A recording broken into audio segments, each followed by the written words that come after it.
Var. Bana verin bakalım. Al Kemal ver.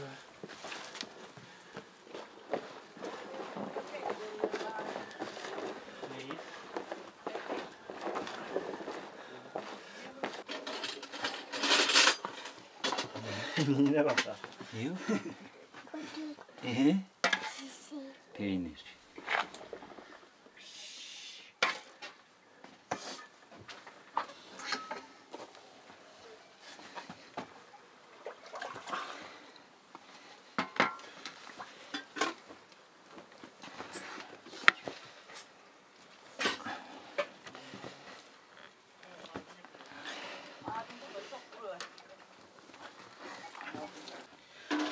Su katıyor bak ha sen buradan böreğine Sıkıştıralım da. kabak at ne sana yani oradan bir poşete.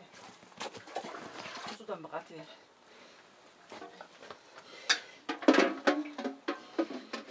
Ende dikilecek mi? Dikilecek başka yapacak bir şey yok. Ende biraz şey yedim bakalım. Ende'nin derisi çok kalın.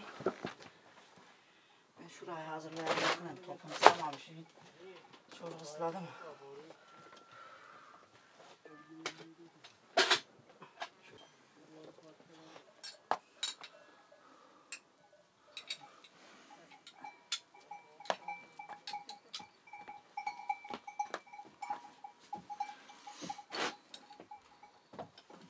Gelen nereye bak.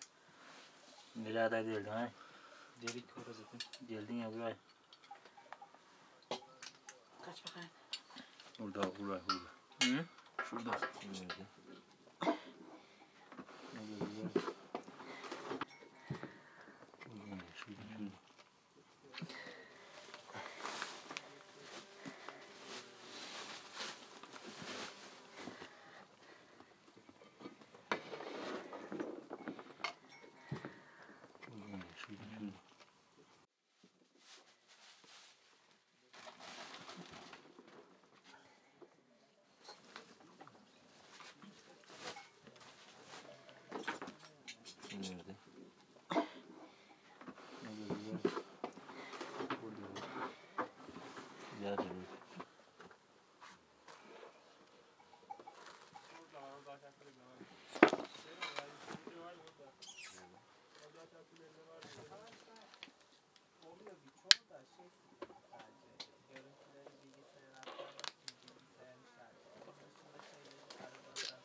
Tulum peyniri yaptık. Onlar obruğa gidecek. Traktörümüzü atacağız, götüreceğiz, obruğumuzu koyup Allah izin verirse geri geleceğiz.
İstersen motoru az daha geri getir.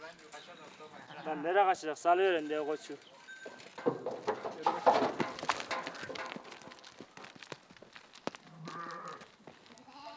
Boyuna bir koş koş. Koçu değiştirdik ha. Bunun bon servisi karttık bizde.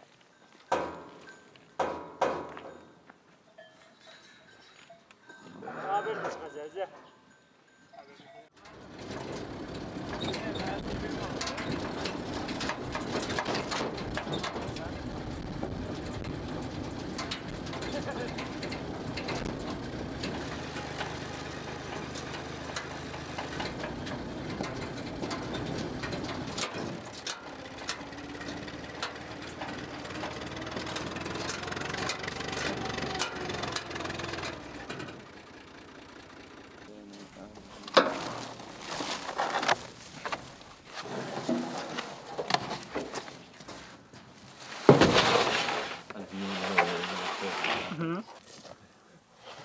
Canlı mı katar evde?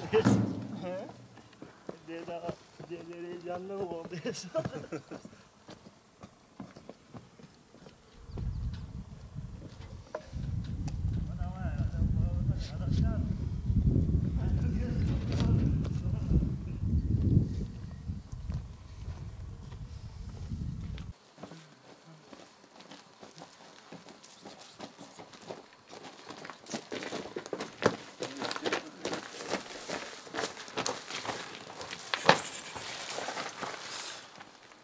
Ta. Yavaş.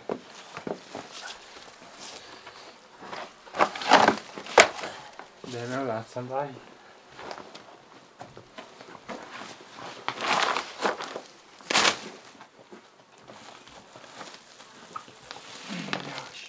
Değerler konu indirim.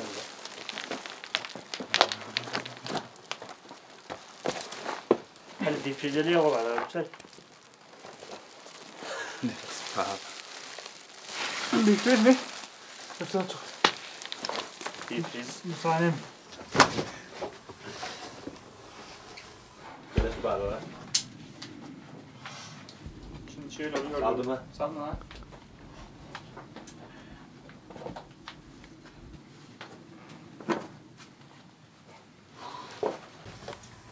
İndik. Hazırsın mı kanka? Böyle. Ya buraya bana ver. Yavaş yavaş. Sağ. Dur yavaş yavaş yavaş. Valla kulağını unutma öyle al getir. Öte geçsin. Götürebildin gel hadi götür. Yavaş lan. Yavaş. Çekilir. Biraz yavaş. Tamam. Bir de çıkarın beni. Bunu şuramazsak ya. Şey mi? Bağlama şey yok mu bunun? Çek.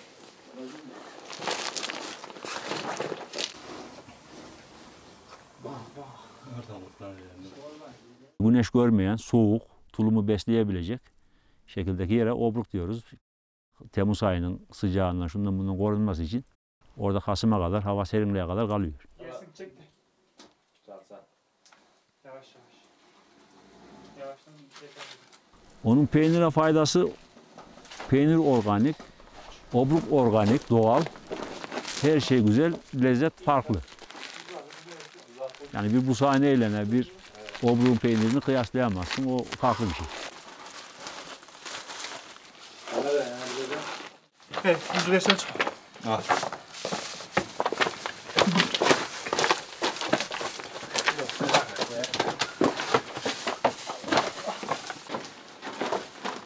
Böyle dön. Dön. Dur buraya otur. Bir yer yapmış ama. Ne yere yaptınız değil, damladan mı herhalde? Nereden var hani yok iyi. Hani? Bak bakayım var mı yok. Dur bakayım. Tamam.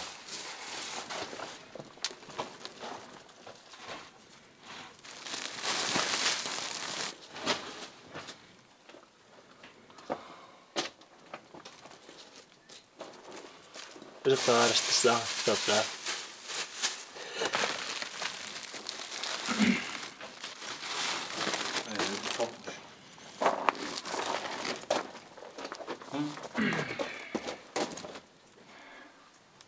Tara dur abi. Daha ben de iyi.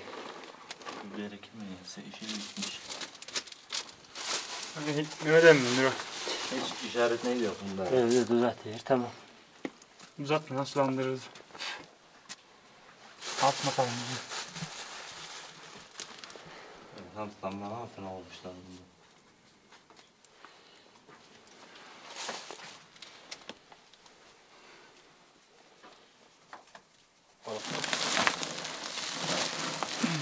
Gitti. Aç elini çek bakayım. Bir işlem yapayım ya. Hepsini atma dur lan.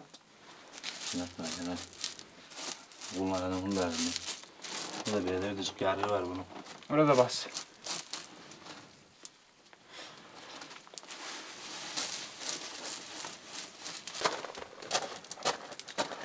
Bunlarda bir şey yok ya. Bunun kapağını sağlam.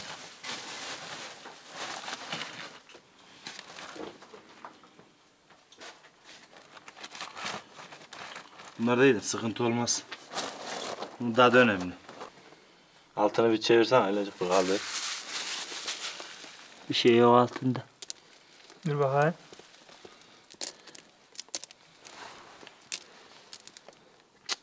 Haydi gidelim. Yumuşak lan bu deride.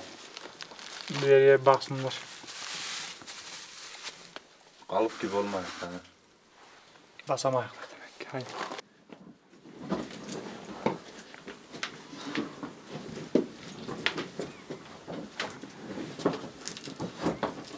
Dişi dışarı yanıyor lan. Düş. Çıkma. Hani klima arabadan çabuk gibi olduk. Bu aylardan sonra peynirlerimizi içine koyarız. Tulum diyoruz ona. Orba sarkıdırız iple. 3-5 ay sonra da çıkarırız oradan. Koyduğumuzla ki çıkardığımızın arası böyle kırmızı biber atık gibi olur derinin dışı. Çok farklı olur. O kazmağa yüz tutmuş oluyor. Kazmuk dediğimiz o peynirin kenarlarındaki peynirler çok lezzetli oluyor o. Kış aylarında çıkardığımız zaman çok lezzetli olur.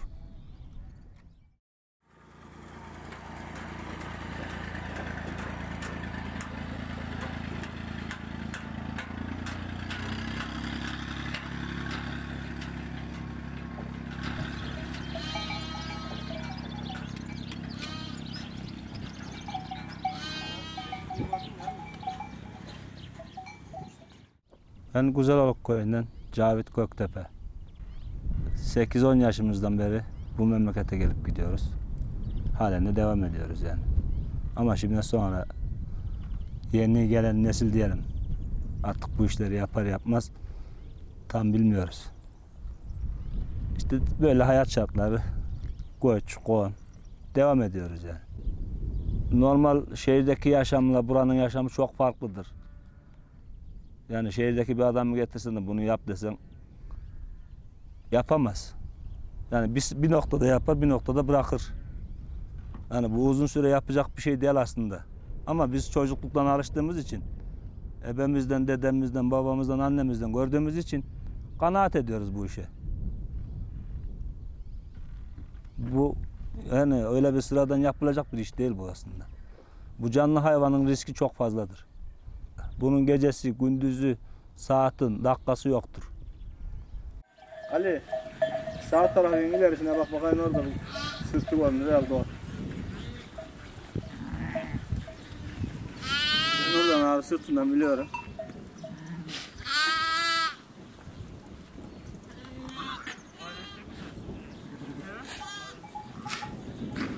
Alın gelin bak, aynen de hazır ak durur. Bağlayacağız. Koyunun içine katınca da durduracak. O kolları tüm gezeren diye. Bunu da bir zaman Kemal Bey. Bak kaçınız diyor. Bundan önde zor durur. El. Göster oraya göster. Selam var mı? Alır be.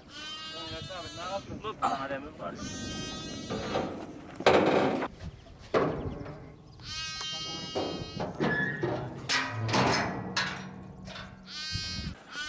Sizden gelen koç nerede Ali Bey? Koç değişimini işte bugünlerde yapıyoruz. Yani o sürüden bu sürüye, bu sürüden o sürüye. Verimi, kalitesi daha iyi olsun. Aynı zürriyetten olmasın diye. Hadi bakayım kafayı. Atlamam ya. Hadi görüşürüz bakayım. Hadi sebep söyle. Bu seneye kadar 5 kişiydik. 150-200 koyunla geliyoruz. Şimdi işte olanlara verdik. 6-7 kişiye çıktık. Biz koyunun önünü ekine giderken onu saldığımız zaman koyunu geri üstümüze çevireceğiz diye atıyorduk taşı. O da dönüyordu. Koyun düzgün yayılsın diye kullanırdık. Sapanı da o şekilde kullandık yani.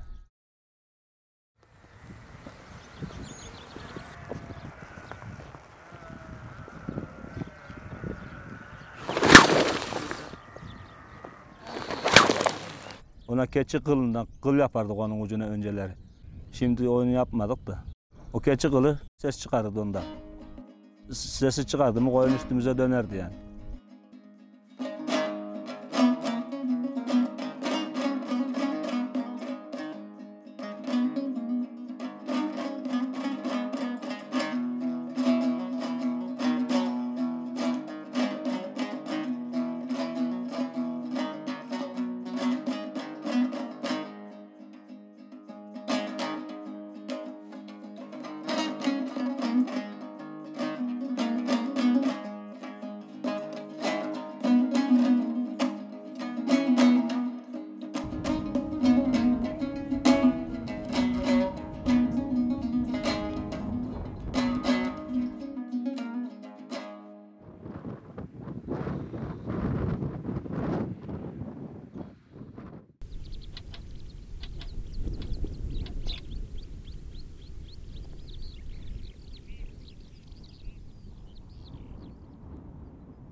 Koyunların en çok sevdiği otlar kantaron otunu çok severler.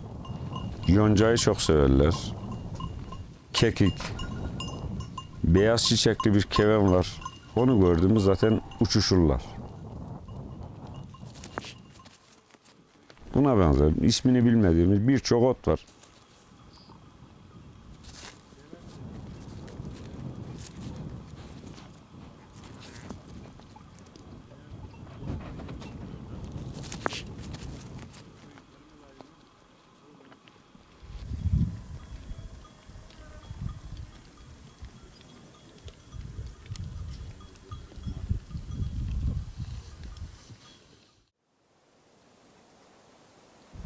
Burada çoban evi vardı.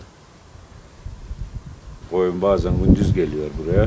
Kuzuyu da yılda burada yatıyordu. Kuzu ağzını yapıyorduk. Çocuk vardı. O da bu sene okulda olunca gelmedi. Kuzuyu oraya katmak mecburiyetinde kaldık. Bu kırın başlarında yayılır kayboluverir bura.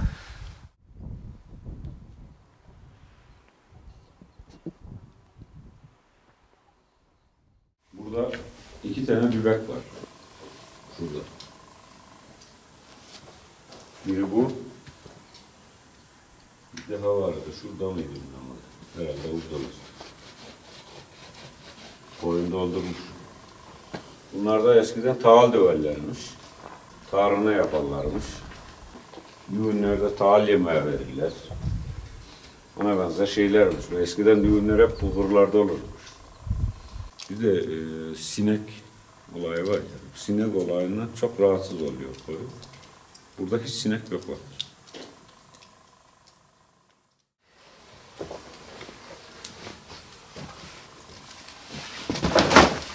4 gün önce burada gece koyun burada kaldı soğukta. Çoban da bunun içinde yattı.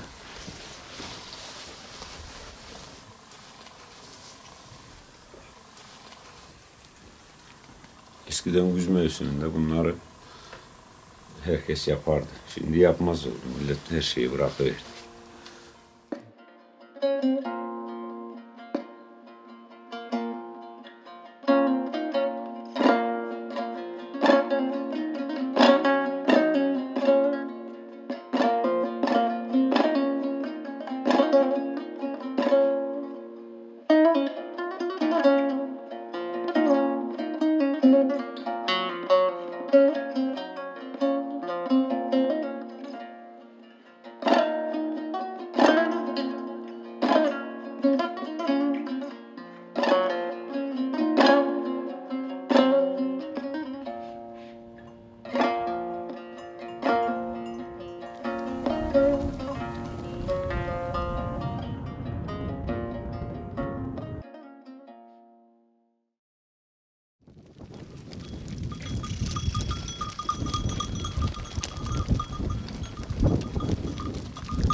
Kuzu biraz daha cahil olduğu için otlatması koyundan biraz daha zor. Bizim burası biraz sarp bir bölge. Ayağı taşa geçip kırılmasın diye ona fark etmek lazım. Bir de kurttan korunması için fark etmek lazım.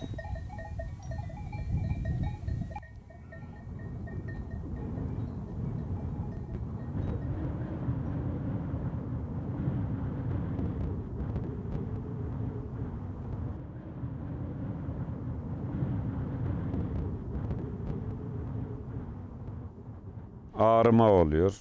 Geç fark ediyorsun, ölüyor. Çelerme oluyor.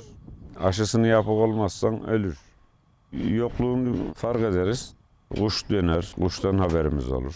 Öyle fark ederiz yani.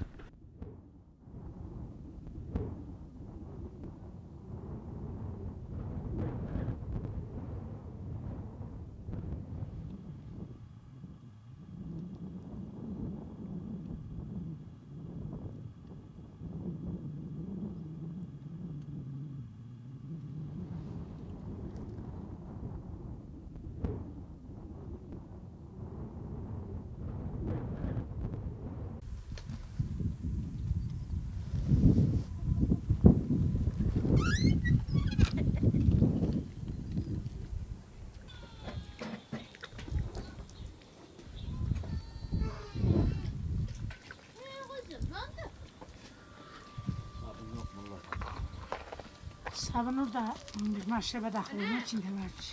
Atma. Macun ver. Geç biraz. Acıktın mı sen?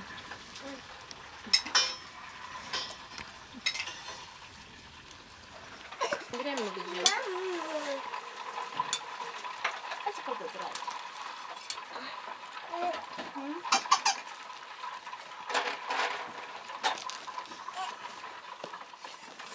Taşlar var ya, onun tepesinde. Uydurum, yolda, böyle, yürüdü kadar olmuş.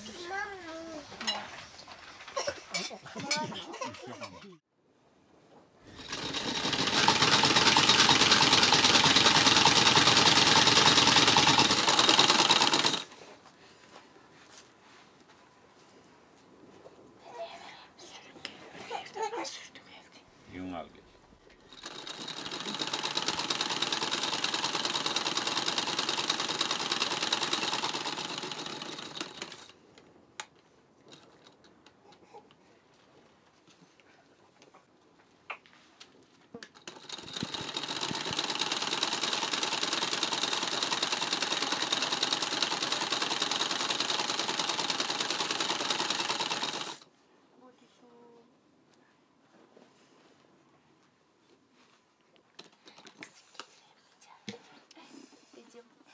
Çocuk getireyim mi?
Mayıs ayının sonuyla Haziran ayının işlerinde yapağı yününü kırkarız. Ağustos ayından sonra da güz yününü kırkarız tekrar bir. Çamaşırlarını değiştirdik sıra iyileşiyorlar.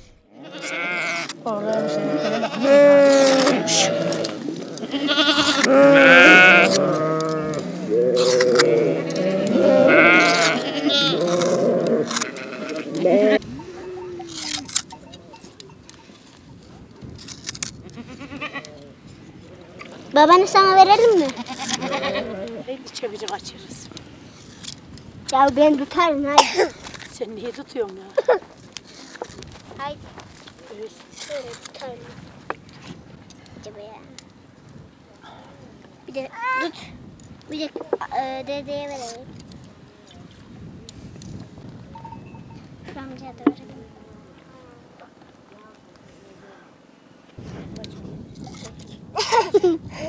Revzi'ye biraz daha ver.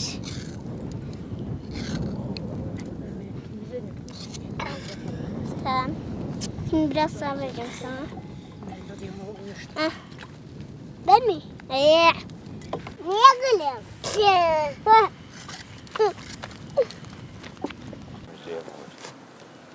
Ki davara Orada bir şey akıl koymuyor. ya olsun ay.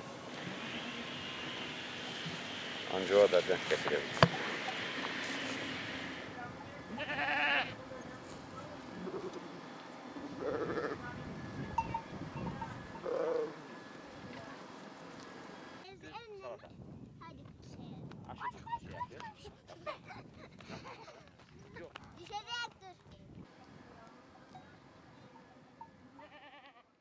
Çocuklar genelde televizyona bakıyorlar, işte birbirleriyle oynuyorlar. Yem dökerken kuzulara teknelerini düzeltirler, süpürürler. Büyük olan küçük olan idare eder. Gün içerisinde bazen bakamadığımız zamanlar oluyor, eli ayağı kir içinde oluyor ama yine de bakıyoruz. 7 yaşındayım. 1. sınıftan 2. sınıfa geçtim.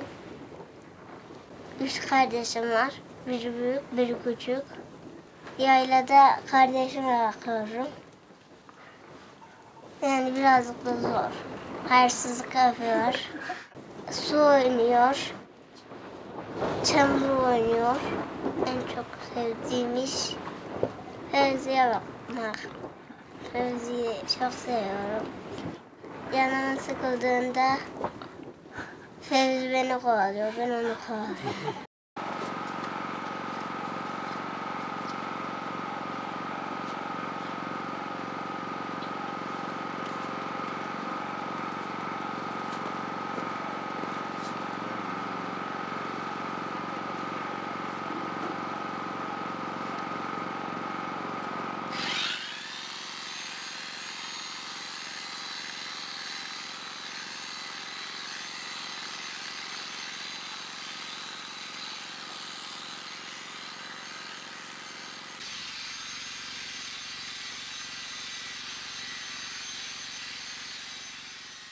Koyun kurkarken önce koyunları işte yatırıyoruz.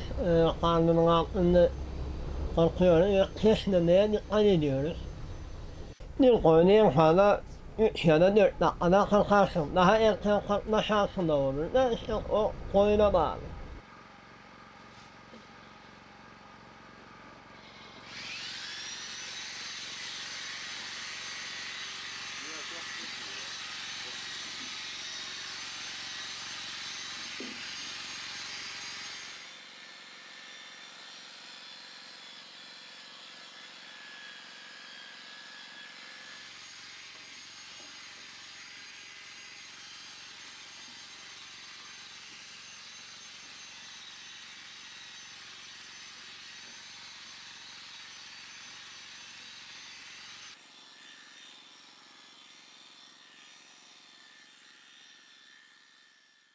Yünleri eskiden yüncüler gelirdi. Maraş'tan falan satılırdı, para ederdi.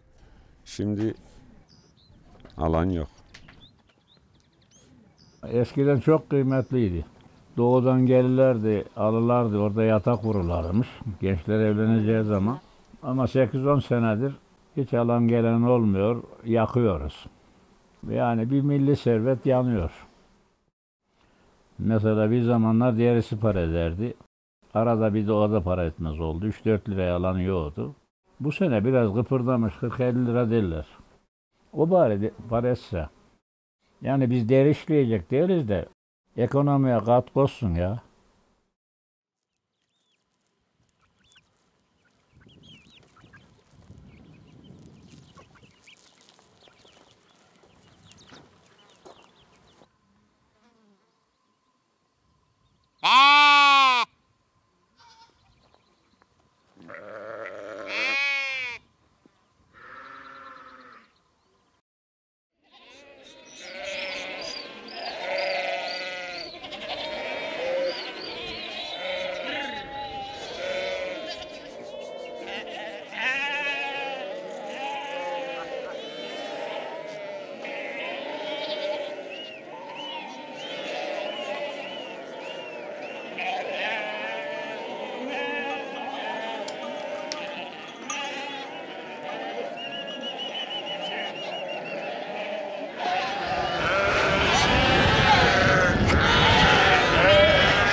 Ben bilmedim anası yoksa da öyle. Bir de her zaman Var mı içinde bir şey? Bir de. Obanın topusu kalırdı. Dünden bugün güne kalmaz. Büyük bir şey. Kuzularını koyuverir, emiştiririz, seçeriz. Biraz emiştikten sonra seçeriz. Tekrar otlatmaya gideriz. Akşama kadar otlar gelir, ağalına katarız.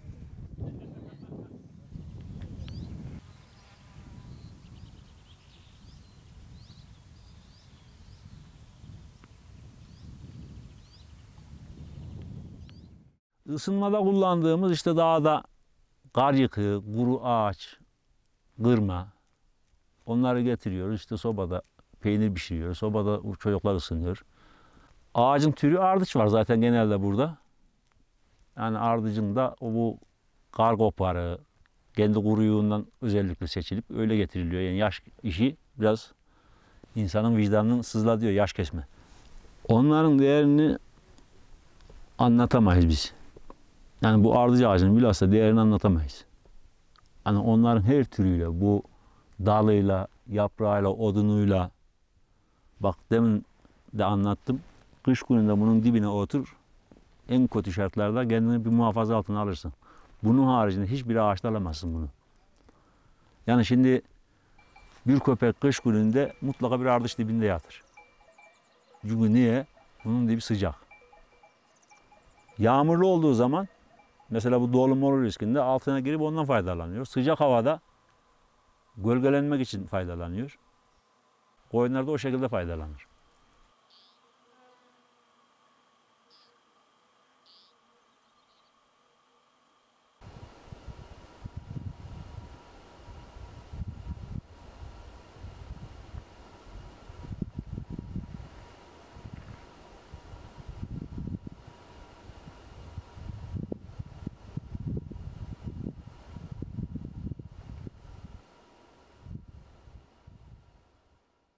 Ya şimdi eski ardıç ağaçları da aynı kepenek gibi bir barınak çoban için. Şu kepenekte nasıl barınırsa bu ardıçta da öyle barınma şansı var çobanların. Çok özellikleri var da saymakla bitmez aslında şu ardıcın.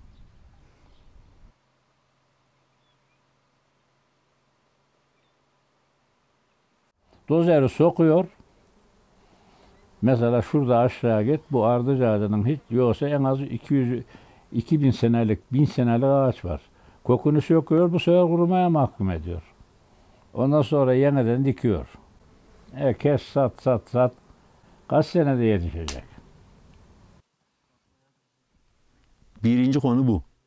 Orman teşkilatının milletin konup göçtüğü yerleri orman sahası yapması. Orman sahası yapılınca arazi mera daralıyor. Mera daralınca ne olacak? Mutlaka adam bir taraflara gidip geçimini sağlamaya çalışacak. Bizler dişimizi sıktık. Tekleme bizler kaldık. Belki de biz de yeni sene belki yoğuz, belki varız. Onu Allah bilir yani. Meralar öncekine nazaran azalık. Yani önceki yıllara bakınca, önceden buralarda dikim, bu orman sahaları şu bu yoktu. Sedir ağacı dikimi yapacağız diye bu memleketi tüm sürdüler. Göktepe'den önünüzde eskiden çoktu. Şimdi buralara da yayıldı. Buralarda da yetiştireceğiz diye buraları hayvancılığı sakat ediyorlar. Kara ardıç dediğimiz şu gördüğümüz kara ardıçlar vardı. O da sürülünce kökleri de sürüldükten sonra onlar da kurumaya yüz tuttu zaten. Onu da kesiyorlar. Kurumaya yüz tuttuk diye kesiyorlar. O sürdükleri yerde hayvanlar rezil oluyor. Keçi gibi olmuyor koyun. Biraz daha nazik olduğu için oranın sürülen taşları, engebeleri koyuna çok dokunduruyor. Dozerin sürdüğünden. Normal doğa gibi gezemiyor orayı.